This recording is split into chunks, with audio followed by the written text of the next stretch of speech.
Last Friday was a very horrific incident that happened in a little small town in Connecticut. You've heard about it, of course. My thoughts, my prayers, everything goes towards all the families, friends, and everybody that was affected by the shooting at the elementary school. I hope this never happens again. In the meantime, let's have a moment of silence.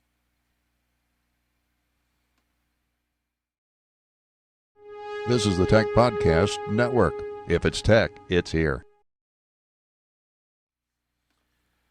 There we go. Ladies and gentlemen, boys and girls, children of all ages, this is Jeffrey Powers, and you are watching the show we call Geek Smack, the show where we smack the geek out of you like Facebook smacks the geek out of Instagram. What the heck is up with that? Or as Jerry Seinfeld would say, what the heck is up with that? Anyway, we got a great show today. We're going to be talking about how you can actually get Google Maps back into your iPhone and your iPad and kind of trick Siri in thinking that that's the norm. And of course, Apple is upgrading their maps. They're going to do a whole bunch more. We got a whole bunch of news. We got a bunch of geek news. We're brought to you by our friends over at Wirecast. Go over to geekazine.com/Wirecast PC for the PC version or Wirecast Mac for the Mac version. Now, let's get into your show for the week.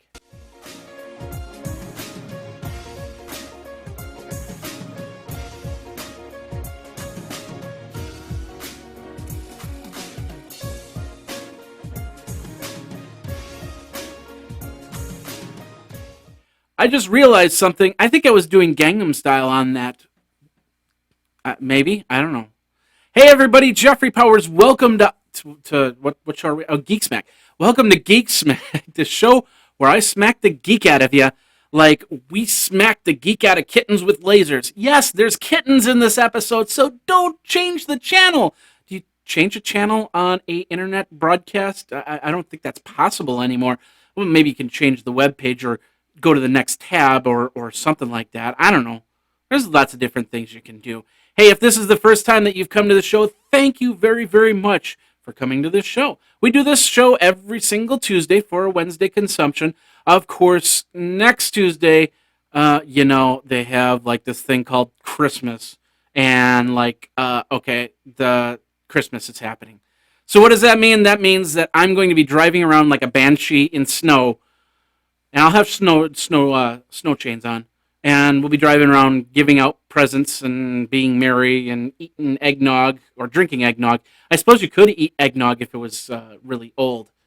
But anyway, so we might not have a show next week. I'm still trying to figure out the details. I might delay it a day and get it out on Wednesday. We'll see what happens. We'll see what the news is like. If the news is pretty thin, like it usually is around this time, then we'll probably just kind of say, okay, let's wait a week. And then the week after, hey, New Year's, but then after that, we're going to the Consumer Electronics Show. So lots of great stuff. Geekazine media feed is where you want to subscribe. But if this is the first time you come to this show and you want to subscribe to this show, simply go to geekazine.com, and subscribe to the show notes. There's an RSS feed. You'll see it on the top right-hand corner. You can subscribe that way. You can go up on iTunes. You can go. This is up on YouTube. You can go up on YouTube and subscribe there. And of course, the show notes will come to your inbox if you go to and subscribe. As simple as that. So, I hope you're having a great week. It actually was snowing, and I was getting ready. I was going to set up this camera, and I was going to show you the snow that we were getting. And I got it all set up, and then all of a sudden, it stopped snowing. And I was like, great. So we got about not even an inch on the ground. Tomorrow, the blizzard happens. We're expected to get 6 to 10 inches.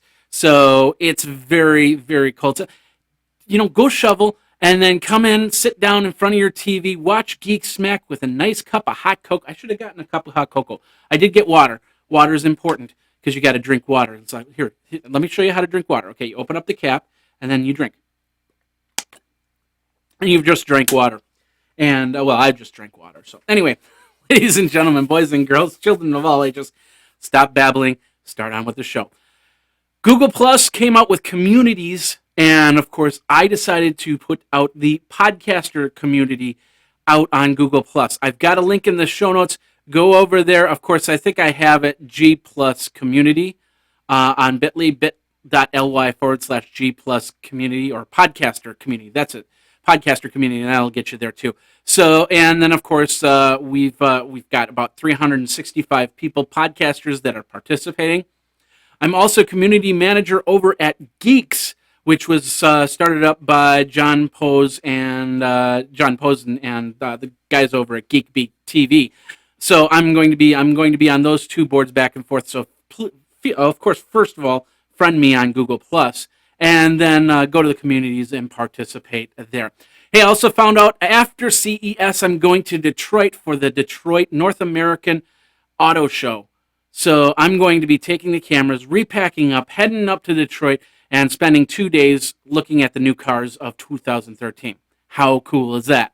So, of course, we'll have that on the Geekazine media feed along with all the CES action that's happening at the Geekazine media feed. And then I'm just going to go home and collapse and go from there. So the next few weeks, we might not have podcasts. We'll have a podcast on January 1st. But then Geek Smack will take a couple weeks off as I go to CES and I go to the North American Auto Show. And then I'll be back on January 21st, I believe, right after I get a year older. So anyway, other than that, it's been, like I said, 3 weeks away. We're going to do all the action live stream at tpn.tv. tpn.tv. Go over there and subscribe there and get on the stream January 8th through the 11th. And then finally, we still have that survey. Please go over to the survey, fill it out, let me know what you like, what you don't like about the show, and so we can make some changes. We have been making changes. I didn't put up any Christmas lights this year because I wrapped up the tree and then I realized I have no more lights. So I have the Google light down here. I could probably put that up, but that's pretty much it. So anyway, let's get into your Tech Smack for the day because that's why you came here, right? Maybe.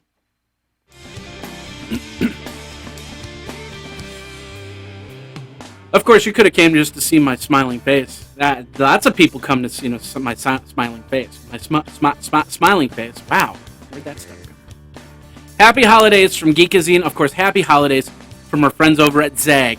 And you can buy yourself products. There's still time to get gifts. There's still time to get gift certificates. And you can do that over at Zag. Go over to geekazine.com/ZAGG. Geekazine.com/Zag, and that'll get you to Zag's website. Of course, it'll then relay back to me, and I can keep my lights on another day. Thank you. Anyway, so they got some great stuff. You can get 50% off of a lot of different items. You can get earbud sales. And, of course, use the code Geekazine, and you get 20% off. It doesn't work with other deals, but if you're finding that the other deals aren't working, try Geekazine, and you might get an additional 20% off. And, of course, things like the Spark here, where you can plug it in, charge up your device, and then when you're not near any type of plug outlet, you can charge up using this. Great item. I'm going to have these handy at CES as I go. So anyway, use the code Geekazine. Go over to geekazine.com/Zag. All right, ladies and gentlemen, boys and girls, children of all ages, this is the show we call the Tech Smack. And we're going to start over at theirishtimes.com. I love my Irish voice. And over at theirishtimes.com, Apple has lost the bid to ban Samsung devices. So what does that mean? That basically means that you still can buy Samsung devices. There's still that $1 billion lawsuit that's happening, but Samsung is not. It can still sell their devices in, I believe, is it the United States? Yeah, in the United States. U.S. District Judge Lucy Koh said her ruling, which was the day before, and she basically said 3 of the 26 products that Apple sought to block are still being sold across Samsung. So there's no reason to actually block Samsung. So, of course, maybe those 3 devices. It's possible. So it's gonna be in trial in 2014. So it's got to be drawn out for some godly reason, and then we end up paying the price for it. So if you want to read more about it, go over to theirishtimes.com for the Irish. Hey, congratulations to the folks over at the W3C. They've come up with the HTML5 definition. It's complete. They're moving to the interoperability testing and performance. What does that mean? That means that it's still not a full standard yet. It just means that they've put all the definitions in, and now they're going to test it all out, and then they're going to go through the testing phase, and then they're going to say, okay, it'll be a full deployment in 2014.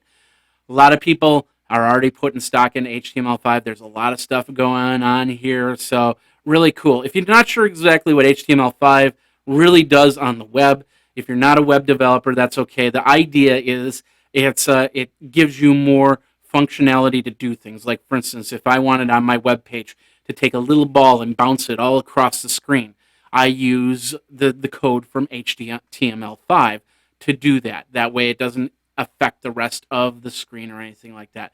So I can have a lot more interoperability within my web page to do a lot more, like put in video, like put in pictures, like put in audio, so on and so forth. So congratulations to the W3C for that. Now, what was pretty interesting is another article that actually came out that deals with HTML5. And this one is over at Sencha.com. Basically, when I was in San Francisco back in September, I got to see and hear Mark Zuckerberg speak for the first time since their IPO. And one of the things that he talked about, he said basically the HTML5 wasn't working the way that the Facebook wanted it to work. So they decided to kind of nix it all and go back to their old ways until they felt that there was a better standard for HTML5. There was a group of people that heard that comment and said, wait a minute, HTML5 can run Facebook on a mobile device.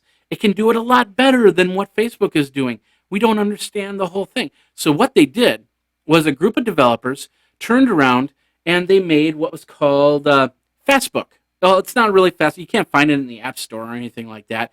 But Fastbook is basically a version of Facebook that's done in all HTML5. Now, this is pretty cool, and you watch the video, you'll see the more features that they have. Like, for instance, when you're looking at pictures, it does the exact same thing. But if you're looking at comments, and if you hit the I want more comments, it then loads all the comments and starts you back at the beginning. So you got to figure out where you were to move from there. And they figured out a great way to actually push you over to the comment area so you can see all the comments without getting flustered that way. Now, in defense to Facebook, and I will defend Facebook on this, 6 months ago, HTML5 standards were not fully defined. So I could have actually built a web page in all of HTML5, and then HTML5 would have they might have realized, this little thing right here, this option, actually causes somebody to come into my website and find a back end and completely wipe it out, or something like that. It didn't happen, but there was a possibility that happens, which is why it's in such a long testing phase, to make sure that they don't put any code into HTML5 that causes an open door somewhere. So, yeah, I could actually build myself an HTML5 Facebook, or Fastbook as they call it, but in all reality, is that with the HTML5 standard? Are those commands that they put into this phone going to port over, and when the standard is finalized, then you'll be able to use it that way? And I think that's what Facebook was trying to do, was they were limiting everything that they can do because they didn't want to go back and rework something if the standard decided not to go in the direction that they were going. So that's the only thing I can think of why Facebook decided not to really push the HTML5 envelope. But at any rate, you can actually see this. You can see the Fastbook app run. As far as I know, there's no way to get it, but you can check it out, and maybe someday Facebook will just turn around and say, "Hey guys, if you already got an app, why don't you just sell it to us and go from there?" So, if you want to read more on that, go over to Sencha.com. Let's move from there. Let's go over to the BBC.com. Speaking of applications, apparently there was a SpongeBob application pulled, and this is, like I said, bbc.co.uk. There was a SpongeBob application pulled because there were some complaints on privacy. Mainly, the biggest problem was the fact that they were asking for the kids' emails. And I don't know if they were trying to sell them Viagra or what. I don't know. Hey kid, I don't need your email address so I can sell you 250 coins to SpongeBob's World or something. I don't know. But anyway, there was a big privacy issue, and they said, okay, well, we'll take it down, we'll refigure it, and we'll start over again. So interesting stuff. If you want to read it, go over to the bbc.co.uk. Heading up from there over to TechCrunch, Morgan Stanley was fined $5 million from Facebook research. Basically, the Facebook IPO, they leaked out some information that shouldn't have been leaked out, and because of that, they were fined $5 million over the handling of that. And there was that Morgan Stanley, and there was Citigroup was fined $2 million for involvement on the Facebook IPO. So basically, about $7 billion on IPO issues. The stock's still not $38. My share's still right there. So I want that shit. I want my Facebook stock to go up. So come on, Facebook, do it. Not doing it. And you're definitely not doing it with this Instagram thing, which we're going to talk about later. Anyway, TechCrunch.com to read more on that. All right, let's go over to the next web. From there, we're finding, that's kind of sucks, I'll do that. Sprint's acquiring 100% ownership of Clearwire. Clearwire was the company that did their WiMAX conversion, their 4G WiMAX. Of course, Clearwire they had a 50% stake in it, and now they're buying the other 50% in Clearwire for an estimated for $2.2 billion, so they can bring it all into Sprint and make it one and only. I used Clearwire when I went out to Vegas because you could actually rent a modem through a third-party company, and you could have it, and which was really nice because if I was somewhere in the middle of nowhere, instead of getting a subscription MiFi card or something like that, I could just rent it for the week and then put it in my computer and use it that way. Unfortunately, last year the prices got way too high, and then we would get these dongles that were actually broken, and I was like, that's when I stopped doing it. But I'm glad that Sprint is making the effort to continue with their networks and upgrade them and get Clearwire into the picture. So if you want to check out more, go over to thenextweb.com. Speaking of which, by the way, excuse me, on Monday I actually did a video with the LG Optimus Prime, which is one of the phone that's that LG got to me. Of course, it's on the Sprint network. So I got my full review of the LG Optimus G over on Geekazine. You can check that out. And, of course, on the Sprint network, which I'm not in a 4G network. Unfortunately, it doesn't look like there's going to be a 4G network in Madison, Wisconsin anytime soon. But we'll see what happens. So anyway, let's move on from there. Let's go over to cnet.com. And they got a nice holiday theme over at CNET. How to trick Siri into using Google Maps. Of course, Apple took over the map feature on iPhone, and since then, Google's come out with their new app, and I downloaded it the second that it came out. But now of course, the default map is Apple Maps. It's going to be that way, and I said that in a few episodes ago. If Apple really was wanted to give the best experience, they should have put a link in there that basically said, do you want to use Apple Maps or do you want to use Google Maps, and give you the option. So, but anyway, there's a trick into tricking Siri into using Google Maps. It doesn't trick the other applications into using Google Maps, as far as I know. So you still have to open up Google Maps on its own. But it's really cool that Google Maps is in the iPhone. It's not for the iPad. You have the iPhone version, which kind of sucks. But you can always go into Chrome on your iPad and type in maps.google.com and get there as well.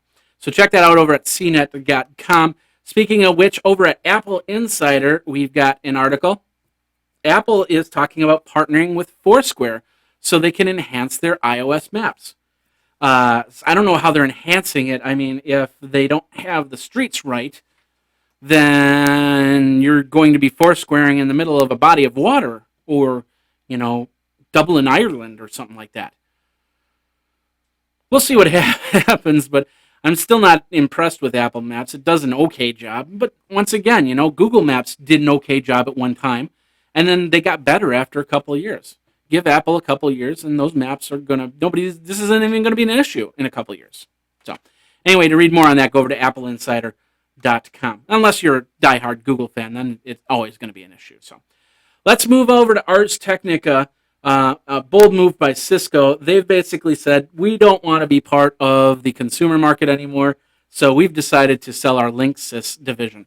They bought the Linksys division, I believe it was in 2004, for like $500 million, 2003 for $500 million. And they decided, okay, and they did a great job. In fact, I have Linksys routers downstairs. That's what powers my network. And now they want to sell it. So there's no buyers just yet. So they might still own it for a couple of years before somebody says, yeah, sure, what the hey. Then again, they might just turn around and say, no, we don't want to deal with it anymore. So by next year, it's going to be gone. If nobody buys it, we're going to close it down. So check it out. It's over at arstechnica.com if you want to read more. All right, finally, back over at cnet.com. HTC. Now, this is not new news. We kind of knew about this, but basically, HTC did not like the way that Windows 8 handled their guidelines. So basically, what they said is, okay, we are basically just not going to do a Windows 8 phone. Or they didn't really say that right away, but now they are saying it. We're done. We don't like the lower resolution supported by Windows Phone 8. We're just going to probably focus. I'm guessing they're focusing on Android phones, and go from there. So I give HTC props. I mean, HTC was one of the first Windows phones that come out. I had an HTC Windows phone, the 8125. I talked about that. If you go to my old episodes, I talked about that phone all the time because I love that phone. So the fact that they don't have Windows in their stable, it really says something about what Microsoft has done. They should really think about getting HTC back into the program. So in the meantime, we'll see what happens on HTC on their Android phones. So anyway, that does it for this for the Tech Smack section. We're going to go over to the Geek Smack session, and then we're going to talk about this Facebook Instagram thing. The Insta tragedy, I'm calling it. I just thought of that right now. So we're going to look at the Insta tragedy of Facebook and Instagram. Yeah, Instagram. I need some eggnog. Does anybody have any eggnog? Anyway, we'll be right back.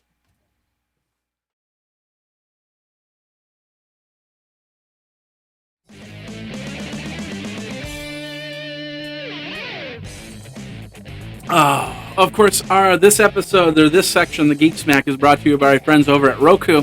Stop dreaming, start streaming. Holidays all together. And they actually put out, with 3M, they actually put out the projector where you have the little Roku stick, you plug it into the projector, and you can take it anywhere so you can watch movies wherever there's Wi-Fi. And that's pretty cool. But if you want to get a family member a Roku, this is a great over-the-top television set-top box to get, with over 600 channels, with so much that you can get simply from this little box right there. You can save $10 on Roku 2 and Roku HD. I know that they have some other deals going on. I saw a deal where they actually took $10 off of the lower end, the $50 model, so it's like $40. But you can get yourself a Roku over-the-top television device for as little as $50. The $100 model gives you the Angry Birds and all the other games. I recommend just going for the $100 model because you'll also be able to put in some extra memory, and you'll have the USB port to put in pictures and stuff like that, and that's always a plus there. Plus the holiday channel, you can actually I'll have that on while my family's over here opening presents.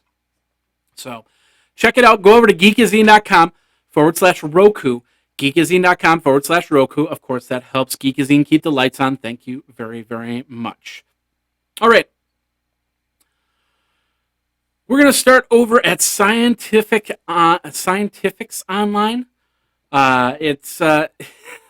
This came up on the Geeks community, and it's like, hey, it's part of the Geek. So if you are a, what do they call it, arachnotologist, because there's an entomologist and then an arachnophologist, which basically is the study of spiders.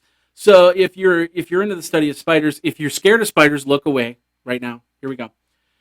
Here it is, the USB mouse that you can get with a little spider in it. Now this is perfect for the kid that some child that wants to have something cool on their desktop. If you're still using a mouse, then this is perfect for you. So, and of course, it's not a real live spider or anything like that, although that would be kind of cool. But anyway, if you want to check it out, it's $25. You can check it out over at scientificsonline.com. And of course, let them know that you saw that over at geekazine.com.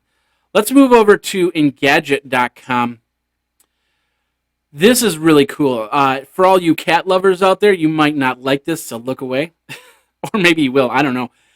These guys decided to take an Adreno and a laser, put it on a harness, and put the harness on a cat, and basically put a camera on that, and turn the cat into its own RC car. You're going, what? That's crazy. Well, what's not really crazy, what they're doing is the harness, the laser pointer is on the left side, and it moves around. You direct that laser pointer. So if you want the cat to go right, you point the laser pointer right, and the cat gets all, oh, there's a red dot over there, and then runs over there, and they say, okay, I want him to turn left, and then you move the laser pointer over. It's not exact, so you got to wait for the cat to actually do something. But once the cat starts to move, then you can direct him around. If you can get the harness on the cat. Now, I don't own cats, but I know many people that do, that put harnesses on, try to walk their cats and stuff like that, and the cats don't like the harnesses. So some cats might not like that. I don't know. But if you want to check it out, this is over at engadget.com. Pretty cool stuff right there. Train your cat the easy way with lasers. Speaking of lasers, you want to give your iPhone or Android a laser pointer? This is really cool. Check this out. It's over at clove.co.uk. And basically what it is a little device. It looks like they have two parts. It looks like you have a stylus, and then you have the little plug that actually hooks into your headphone jack. And what it does is it turns on a laser pointer. So then you call up the laser pointer app, and then you say, I want the laser pointer. It then turns on the laser pointer, and then you can use it to direct wherever you need to direct. That's the international sign for direct wherever you need to direct. So you basically can do that. I don't know, wouldn't a regular laser pointer do that? Now, this combination is actually pretty cool because then you have the stylus and laser pointer. I'd rather just have a stylus laser pointer with a battery that I put in there. That's the only thing that you're saving is worrying if that battery is going to be charged or dead. Then you just plug it into the phone. I don't know. What do you think? Do you like it? Do you not like it? Let me know. You can tweet me over at Geekazine. Of course, geekazine@gmail.com. All right, let's move from there. Let's go over to Zermatt.com. Zermatt.com. These are new websites. And of course, you're not going to find many shoe references on Geeksmack. But this one's really cool. I don't wear high heels or anything like that, so shoes, they're shoes. I have a few pairs of shoes. I have my workout shoes, and then I have my daily shoes, and then I have a couple other pairs of shoes, dress shoes, of course. But I don't have any shoes like this. I think I might just get pumps like this if they have them in my size. Ice cream pumps. Ice cream pumps. It's pretty cool. It's attractive designs. They're from Oye Designs. They feature ice cream inspired heels. So it looks like ice cream cones. So you might have little kids right behind you. I want some ice cream. But it's a pretty cool fashion statement. I know one person that's just going to eat that up. No pun intended. Well, okay, maybe pun intended. So if you want to check more on these shoes, because they have a lot of other interesting designs, you can check it over at Zermatt.com. Zermatt.com. All right, let's move on from there. Pretty cool story back over on CNET.com. A woman who was paralyzed, they actually put some implants into her brain, and now she can actually move this mechanical arm around to do things for her. Simple things like in this case, it looks like she's getting ready to eat a candy bar. So they've got this. It looks pretty cool. It looks pretty bulky, and you can see those big old plugs sticking out of her head.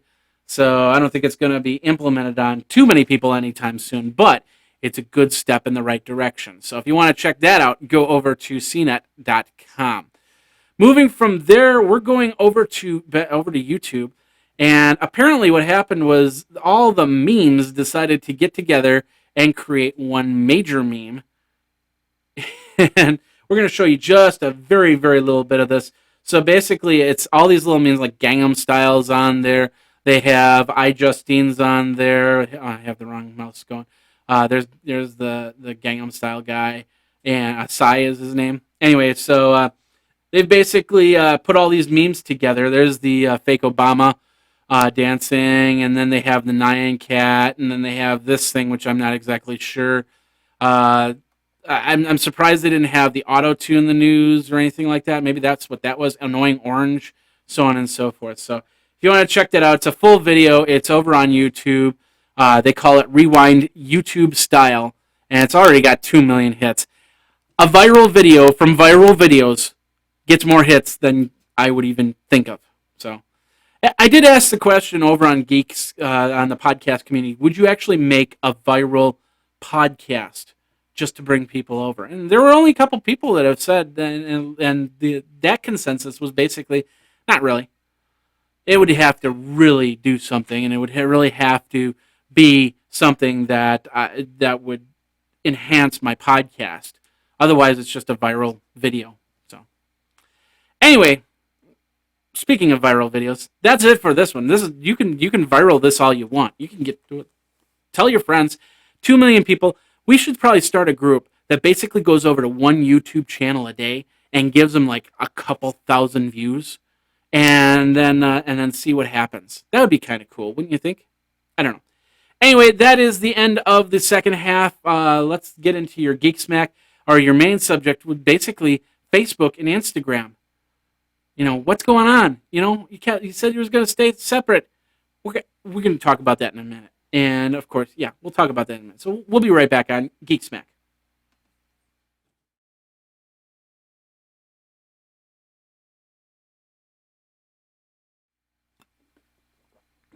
Of course, you know, we have an audio and a video version.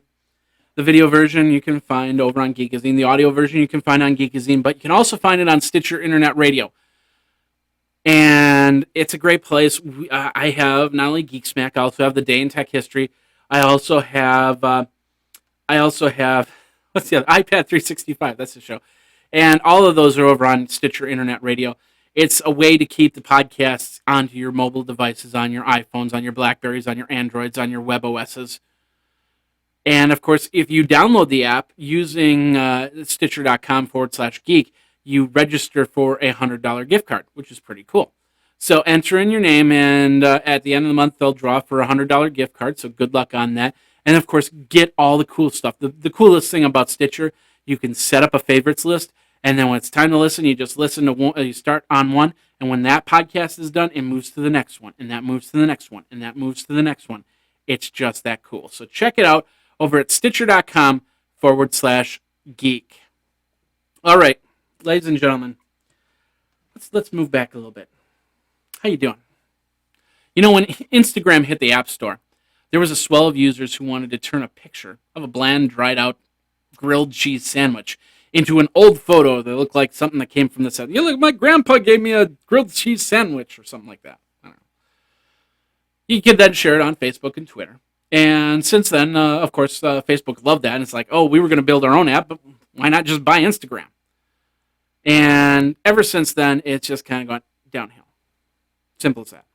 Never mind the fact that Instagram had any type of these different bugs in the last couple months. I talked about it, where somebody could actually come in and delete your photos, and they didn't fix it for 6 weeks. Never mind the fact that Instagram pulled Twitter inline photos off the system. Forget all that stuff. Why is Instagram even around anymore? If Facebook is just getting ready to put it into Facebook, I mean. And they even use part of it when you're in Facebook. You can actually take a picture and choose some different styles. But now they're putting it more into Facebook, and it's no longer an independent app. Yeah, and that bothers me a little bit, because, you know, Mark Zuckerberg, he actually said, you know, he said Instagram's not going to go that way. You said that there was a plan to keep them both separate and evolve the networks. And basically that it would continue to share with other networks. Well, that's not going to happen. I don't think it's ever going to go into Google Plus. And I don't think it's going to go into Pinterest. Definitely going to go away from Twitter. So what's happening here? Facebook announced Instagram would be more secure, basically more secure by being a part of Facebook, which kind of makes sense. You put the two together, and then you can actually use the Instagram on your Facebook back and forth. So I can kind of understand that. But then Instagram basically came out with this part of the privacy policy, and it basically says you give Instagram permission to share with Facebook affiliates. Facebook defines it as businesses that are legally part of the same group of companies that Instagram is a part of or that become part of that group. So what does that mean? That means if you take a picture of a bag of Doritos, Doritos becomes an affiliate of Instagram, then they could use your photo of you with a bag of Doritos in something that they'd advertise over on Facebook.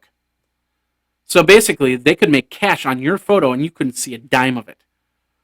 The bigger question, though, is if Instagram has the right to do it. Because you think about it, it's like, okay, yeah, you shot the picture, but they made the picture into art. They gave you the Kelvin. They gave you the Polaroid look. They gave you the black and white look. So you take the picture and they turn it into photo art. So is this a 50-50 venture or something like that? I'm getting a phone call. Hold on. Is this a 50-50 venture or something like that? So I don't know. I personally have stopped using Instagram, not because of the fact that security breaches or Twitter injunctions or privacy policies. I stopped simply because it was just another social network app that would open up and I'd have to send my pictures through. I just didn't want to even deal with it because I run out of time to send a picture to Pinterest, to send a picture to Facebook, to send a picture to Twitter, send a picture to Google+. There's no one-stop shop to say, okay, send them all away.